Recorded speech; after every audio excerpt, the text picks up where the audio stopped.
And we are live. Monte, how are you? Welcome back from Las Vegas. Hi, Chef. How are you? Great to be here. Hello, everybody. Let's let people trickle in. Good afternoon. I'm Christian. I'm here with my co-host, Monte Silva, who just came back from Las Vegas. And you are live at the Disruptor Chef Club. We coming live to you every Monday, 3 p.m. Eastern Time. And we just chat with some really interesting people on the day. I want to hear a little bit more from Monte. He was out in Las Vegas at a few shows. So let's have a conversation about it. Yeah, it was great. I was at the Bar and Restaurant Expo. There were a couple things going on. There was simultaneously there was the International Pizza Expo and a franchising event. But I was at Bar and Restaurant Expo. It's my third year attending, my second year presenting, where I spoke in a session, and I was the co-chair of the people track of the education tracks. So it was a lot of fun. Yeah. So talk to us a little bit more about it. I mean, people which don't know about what the education track is. What did you guys do and what did you guys talk about? Yeah, so the expo itself has three major components to it. It has the expo floor that has a lot of tech companies and beverage companies presenting, what they do and demonstrations, and it's really cool. There's some chefs doing live demonstrations, some beverage people doing live demonstrations. So the expo floor is a lot of fun. Really, it's funny, when they opened up the floor on Tuesday, there was this massive rush into the space. Everybody wanted to get in quickly and go around. And so that's one aspect of it. And then there's an educational track. It's really one of my favorite conferences because of the commitment to education. There are several tracks. There's one on beverage. There's one on hospitality and operations. There's one on people, like your own people and your teams and culture. And beverage is just a really great way of learning and growing, because I'm a firm believer that while I've been in this business for 45 years, I don't know everything. I know a lot about a lot, but I don't know everything. And so being able to come along next to your peers and learn from them and share your knowledge with them was really great. That is awesome. So how did you get out to Vegas? Were you invited or did you do it on your own? I know with your coaching and with your public speaking circle, you do a lot of these events a year. Yeah, so Bar and Restaurant Expo brings in invitations to speakers and coaches and restaurant owners and operators to come in and share their knowledge. And so I was asked to speak last year and this year. And so last year I was on a panel talking about really how do you integrate your people and your processes. That was a great panel. I was with Allison Ann from Restaurant Revolution, and Brian Meredith, who's a coach down in Venice, Florida. And so that was a great time last year. And then this year I got to I had my own session. So I spoke on 7 shifts, or Shift Happens, on the 7 false beliefs and 7 strategies to crush it in the new restaurant. How did that go? Talk to us a little bit about that.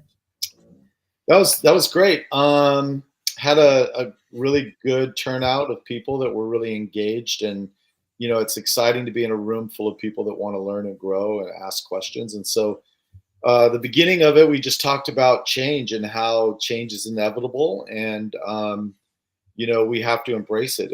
I talked about a book called Who Moved My Cheese, where it's a fictitious story about a little mouse and a little person that were in a maze, and every day they would go and find their cheese and then return home, and one day the cheese wasn't there, and the mouse immediately begins to go looking for the cheese, where the little person has the mindset of complaining and demanding that things go back to the way they were, and where's my cheese, who took it, this isn't fair.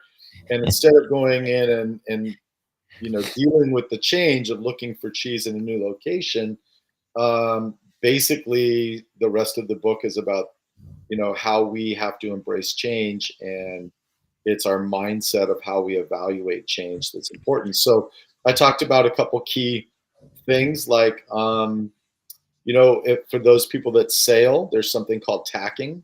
And so if you want to take your sailboat to a certain destination, you're going to chart the course, but you have to depend on the winds, and the winds are going to shift, and you've got to be able to go with them. And so what you do is you adjust your sails, and it'll cause you to tack back and forth, and you figure out a way to do that, but still go to your destination. And so I talked about how do we deal with change, how do we adapt, creating a mindset that embraces change.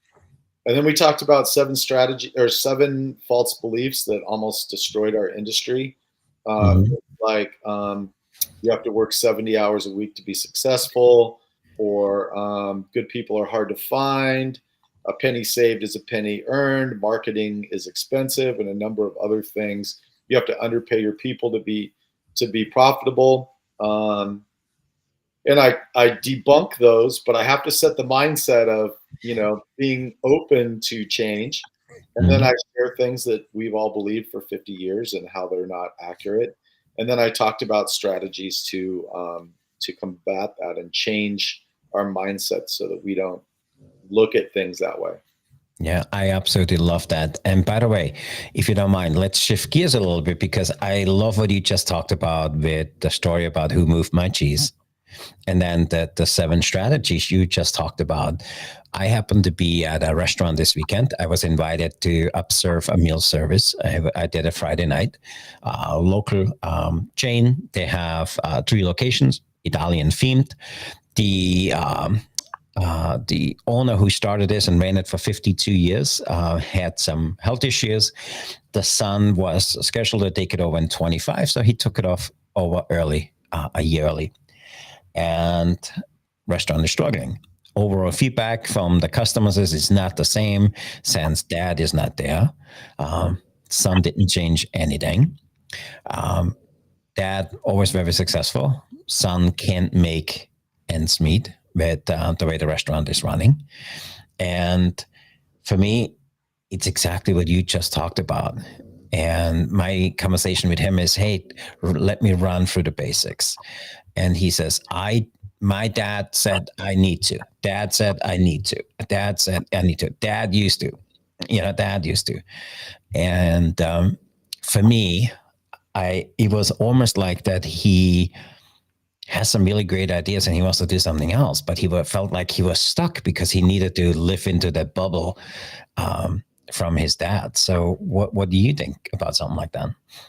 Yeah, I mean, what worked yesterday doesn't always work. We have an ever-changing world. Who would have thought we would have had things like ghost kitchens and third party. If we look back at some of the primitive things that we had to deal with when we started, back when the dinosaurs were walking on the planet, we had to handwrite our own, right? We had to handwrite checks with Mm. what the guest wanted, and then we had to put them on a spindle and send them to the kitchen. And God forbid someone didn't have, legible handwriting that the kitchen could see, and it slowed down that process because they had to decipher the ticket, right? Yeah. And then so what you're also doing is you're handwriting it, then you're walking it back there.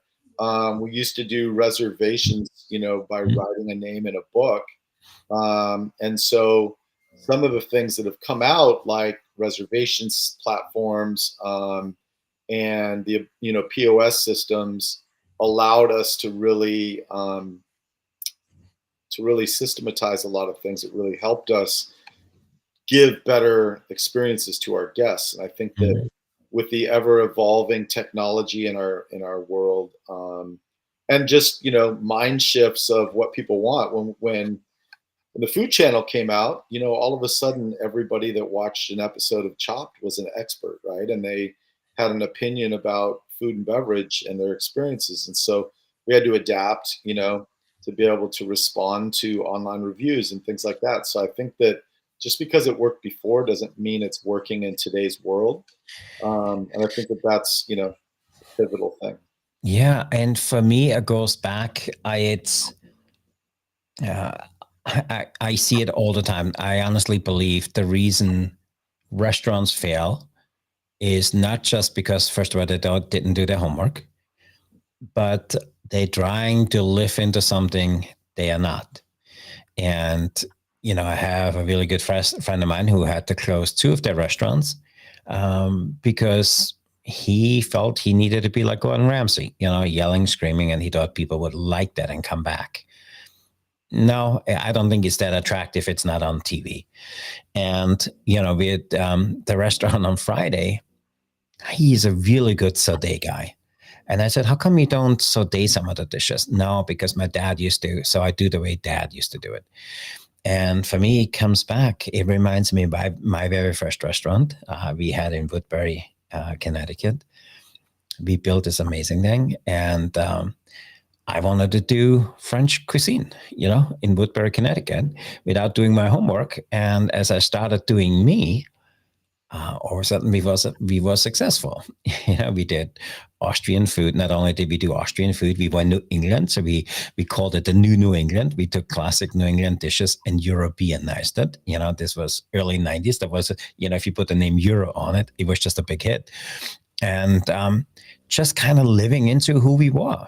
And French cuisine did not go. And as we did us, and I tell the chefs all the time, if you make a burger, make it your burger. If you make a pizza, make it your pizza. And for me, that was a really good example. That's what we need to do more of. Do you see that out there in the industry?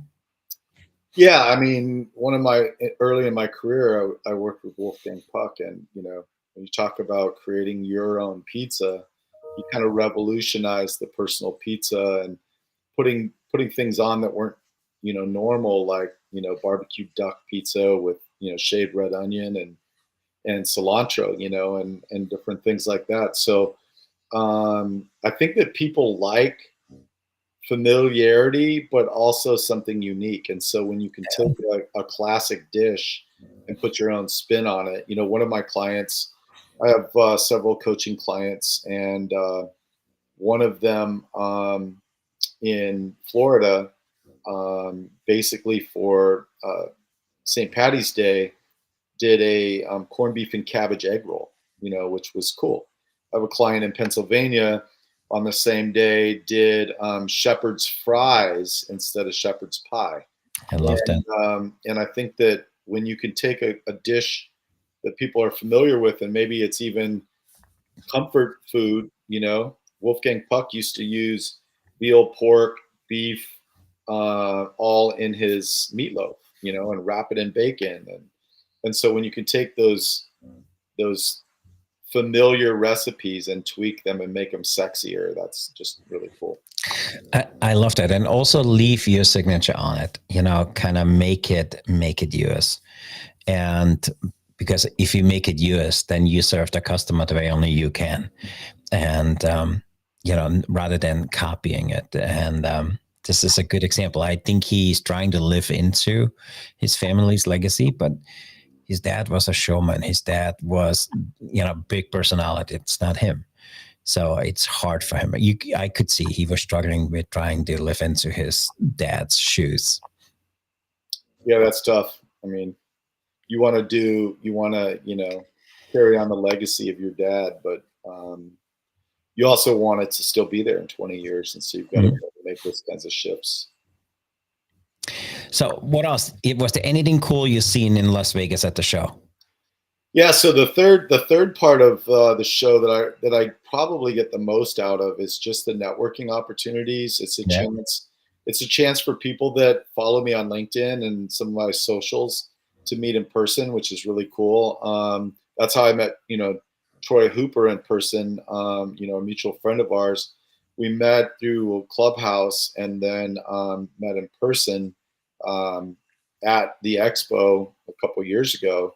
And just being able to really connect on a personal level with people that you feel like you have a relationship with through LinkedIn or social media is really cool. And then there's colleagues of ours that are in our space of trying to share our knowledge. It's great to see Chip Close and Sean Walchef was there, and Troy Hooper and Sam Stanovich from Big Chicken, and just a lot of great people. Brian Meredith, Allison Ann, Kenneth Charlotte, who's doing some consulting for hotels.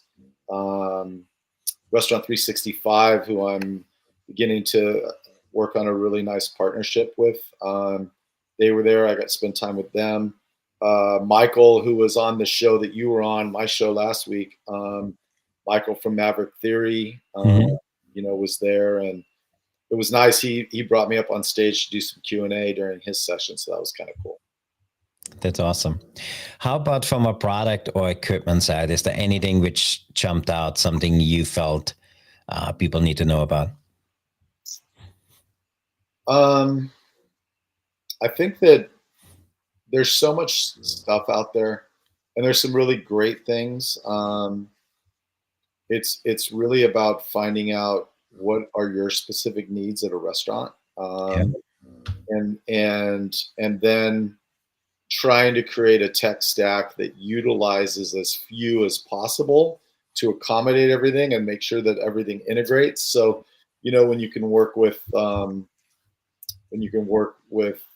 things that integrate, I think that that's the super important thing, because I think there's a lot of really great companies out there, and rather than like say, this is the best in this arena and this is the best in this, I think that it's important for restaurant owners to kind of figure out what are my specific needs, and then not have things in your tech stack that you don't need, but have things that either integrate or maximize. Restaurant 365 that I mentioned earlier, they have a lot more that they do other than just inventory control, and P&L, and putting P&Ls together. And so when you can get companies that are multifaceted like that, and you need all of those things, it's really great to be able to grab a hold of those. So if there's somebody who's not been to that show in Las Vegas, would you recommend them to go? Yeah, it's I think the best show of the year. It's not so huge that you kind of get lost, but it's not so small that you don't come across, thousands and thousands of people, but you have the opportunity to kind of run into people, because it's not so big, multiple times during the course of the show. Met some great people. Because I was hosting the room on the educational track for people. Jason E. Brooks just came out with a book called Leaders Need Followers. There's some great new people that I met. So it's just a great show. That's awesome. Any other takeaways while you were out there? I think that you have to attack those shows. Like, you have to have a specific. I actually was able to bring my very first client, David and Tasha Bailey. They have a brand called Secret Sandwich Society in Virginia and West Virginia, and they came with me, which was great. And I met them 4 years ago with my first. They were my first client, and we're still working together today. And I sat down with them and I said, okay, what do you want to get out of the next 3 days? And I did the same with some of my colleagues and said, what? And then my job really was, how do I connect people? Because I love doing that. When I was the one in charge of curating the VIP happy hour list for Restaurant 365. And so I brought people together that I thought would really benefit from one another. It's like when we do shows together and we bring people on, if I can connect someone that benefits from you and you them, then I feel like I've done something great. And so I think having a strategy when you go to these things of, this is what I'd like to get out of it, this is how I'd like to best serve other people, and then focus on that, because there's just so much to do. I didn't really visit a lot of booths this year, which is different for me. I hit some key relationship booths like Maverick Theory's booth and Restaurant 365's booth and a few like that. But I just really focused on creating connection for people, and that, in turn benefits me because I'm adding value to the people I know, and that creates, just deeper, stronger relationships. That's awesome. So if anybody is joining the live stream as we're going, my name is Christian. I'm here with my partner, Monte. We are live every Monday, 3 p.m., and we're going to share some of the tips, tricks, tools, and strategies we have learned last week and we implementing this week. So we're going to keep you guys on the toes and share with you the latest and greatest we are doing to grow not just our impact and our communities, also where we tap into some of the knowledge we have on some of the things which worked and didn't work in order for us not just have that larger impact, also to how to grow our business. And if you haven't done so, please like this episode. As I said, Monte and I are live every Monday, 3 p.m. And we're just recapping a conversation. Monte was just out in Las Vegas. He had an amazing trip in Vegas. He was able to present in Vegas. And we're just recapping how that experience was for him. Yeah, it was fantastic.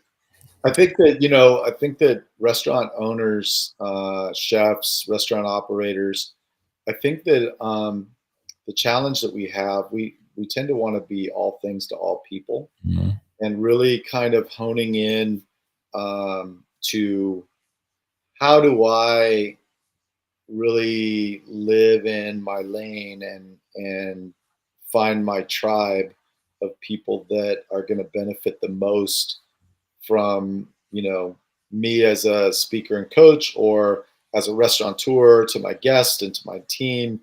How do I lead well and through those things? And I know you read this book. There's a great book called From Good to Great by Jim Collins, and Yeah, great book. sometimes we have to say no to opportunities that present themselves, and we have to trim menus down and run a very focused menu, or we have to determine who our avatar guest is, and really kind of have to learn how to say no to things. And I think that that's something that I had to exclude myself from things that I would have liked to have done that I've done in past years at the show.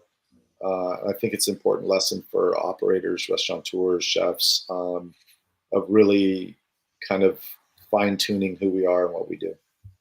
That's awesome. So for me, there's a few things you said. And I think what we should do, maybe we should pivot a little bit.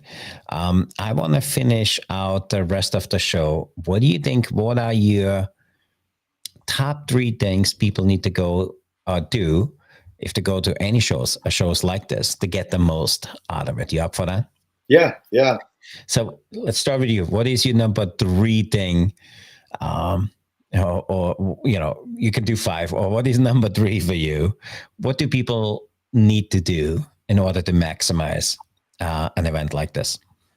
I think that you need to be a co-promoter of the event.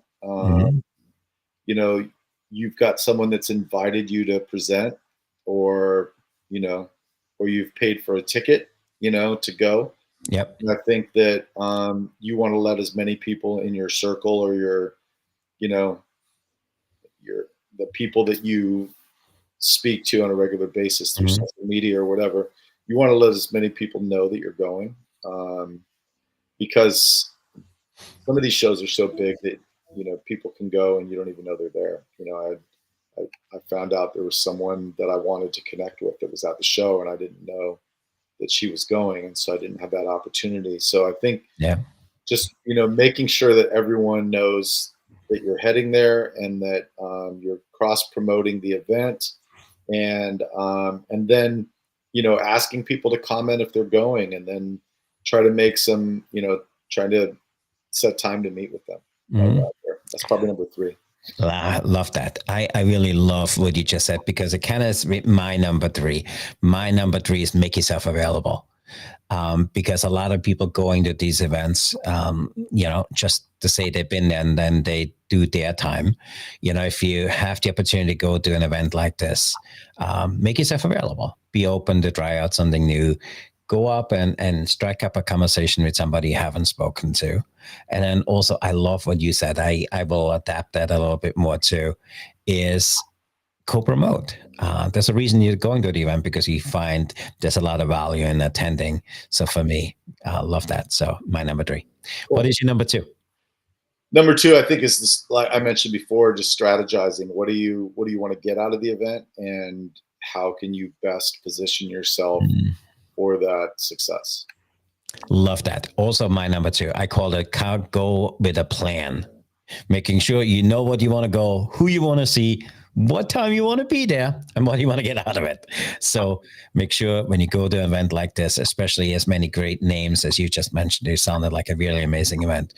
Go with a plan. And what is your number 1? Number 1, I would say make a visual impact. One of the things that I like to do, especially at that show, is because there's a core group of people that hang out together at every show. You know, David Rev Ciancio, Sam Stanovich, Troy Hooper, you know, like I said, Brian and Allison, Kenneth, Chip Close. We like to travel in a pack because when we do, more people notice, you know, than an individual walking through the room. And it's great because of the collaboration. You know, you have, if I'm walking next to you in a conference, there's going to be people that know you and have no idea who I am. And when they come up to you, there's an opportunity for you to introduce me and grow my awareness, and vice versa. You know, I was able to introduce a lot of people, a lot of my group to a lot of people.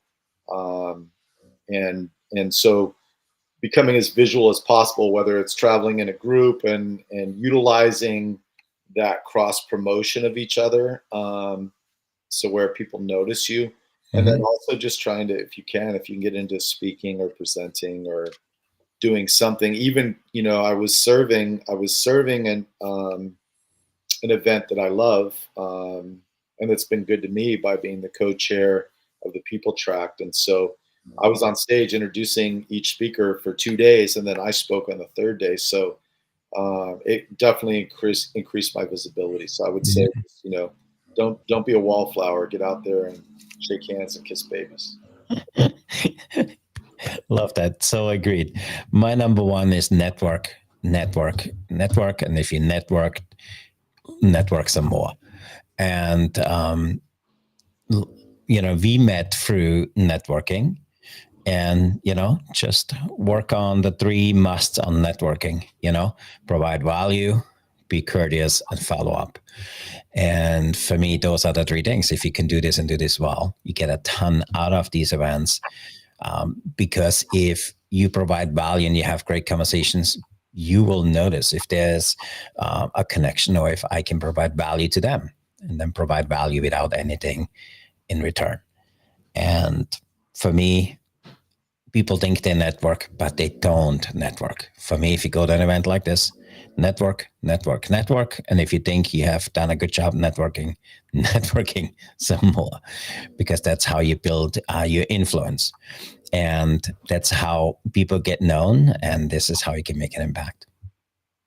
Yeah, that's great. I posted every day, like day 1, and I posted pictures. You know, I think it's just the more you can do to, you know, raise awareness to you and to the people around you that are doing a great job in this industry, because this industry needs so much help that, you know, you could take 100 of the best restaurant industry influencers and we still can't make a big enough impact to help everybody. And for me, you know, you had me in one of your shows, and during that conversation, what made me realize we all kind of work on the same, I don't want to call them issues, but we want to provide the same value back to the industry. We're just doing it all in a different way. And you're absolutely right. Our industry needs this more than ever. And let's get as many people on board, and let's become cheerleaders for the industry, and, you know, provide as much impact and support as we can. And that's what we're doing with this show.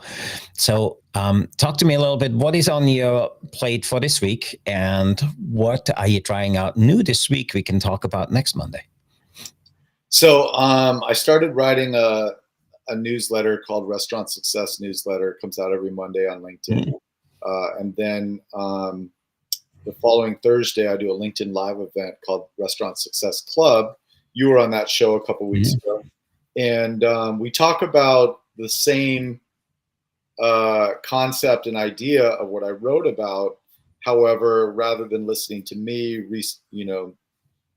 regurgitate what I wrote, I interview other people and we talk to other people and get a bigger scope, because I believe none of us are as smart as all of us. And so it's great to get that extra thing in there. Well, I'm adding a third component to that. I'm in the process. We've recorded 7 episodes of the LinkedIn Live Restaurant Success Club. This Thursday will be the 8th, and it's going to be exciting. It's going to be on how to grow your brand. I'm going to take those 8 episodes and we're going to create a YouTube podcast as well as Spotify podcast, and then release the entire season at one time so people can really absorb the content and the information in a very short period of time. You can, just like Netflix and all those other things, you can binge watch or listen to all of them and get a lot of knowledge from some really, really great industry leaders that I talk with. And then we're going to record season 2 and do 8 more episodes and then release those. So I'm adding, the podcast and the YouTube to this brand of restaurant success that I've started. And I'm super excited about that. I'm working with Jay Ashton on doing that. That's awesome. If people haven't checked that out, you need to check it out. It's quite amazing of what Monte and Chef Jay, Canada's restaurant guy, are doing. For us, we took a little bit of different track for the next week or two. So I wrote 4 ebooks, and as you know, we teach chefs and hospitality professionals to write a book in 8 weeks or less. And so we wanted to show them what the benefit of an ebook is. So we teach whatever we practice. So what we're practicing this week is how to get the word out on an ebook. So we have the first ebook, which is From Chef to Entrepreneur, which is really my journey. So we're starting a podcast around that, which is an 8-week podcast. And we have 4 of them currently in the can, which we, pushing out, and it's now available on our channels. And we have a conversation, what it takes to make that pivot from chef to entrepreneur. And we're going to do this with the other 5 books we have still in our pipeline. And so all year long, we're going to teach people on Wednesdays on how to make that pivot, a successful pivot from a chef to entrepreneur. That's fantastic. I'll have to check that out. I could definitely pick up some tips on that. Yeah, my co-host did it twice. His name is Chef Lawrence.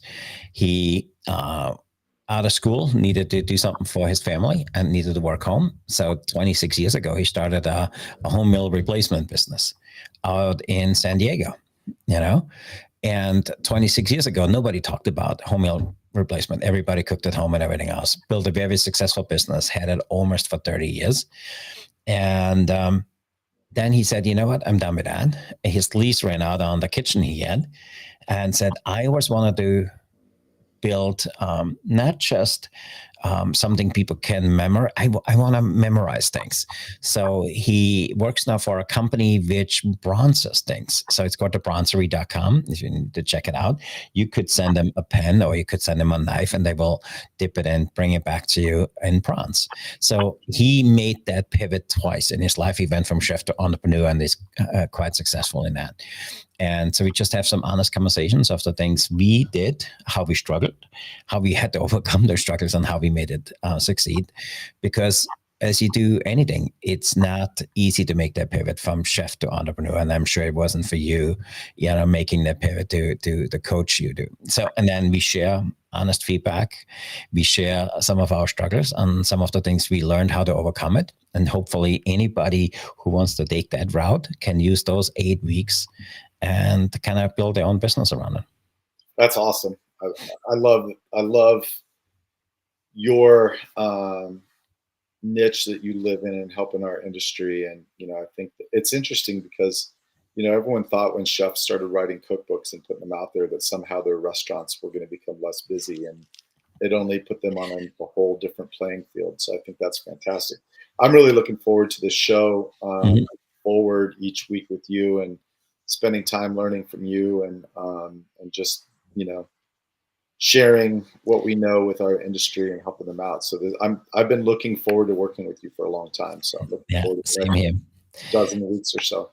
So with that, I want to say thank you for being here today. And if you just came across this scrolling at night, if you couldn't sleep, my name is Christian. I'm here with my co-host Monte. We here every Monday, 3 p.m. Eastern, and we share our experience on all of the things we did this week, and we give a report on the week following, how it worked, what didn't work, and we kind of give you a little bit of recap, behind the scenes look of what we do to grow our following, growing our impact in our businesses. And if people want to know more about you, Monte, where can people find you? LinkedIn, Monte Silva. I have my newsletter there. You can join, and I post a lot of stuff on there. My website is www.montesilvacoaching.com. You can find out more of what I do and how I might be able to help. Awesome. So I'm really looking forward getting an update from you next week, how you did with your show and the stuff you're doing with Jay. By the way, I will be with Jay on Wednesday night. We're doing the late night show. So if anybody here is listening to it, check us out on the late night show. Also, if you find value in this conversations, let us know. Please share it with a friend, tag us, give us some feedback. If it's negative, please direct it to Monte. If it's positive, I'm more than they can take the positive feedback. Be here to provide value and have an honest conversation on what we do to grow our impact, our career, and our business. And we want to just give you guys a behind the scenes look, because we're all working kind of for the same cause. We take different directions to get there. And if there's a nugget or two you can pick up or wait along, hopefully you don't make the same mistakes we did. With that, I want to say thank you for being here today. We see you guys next Monday, 3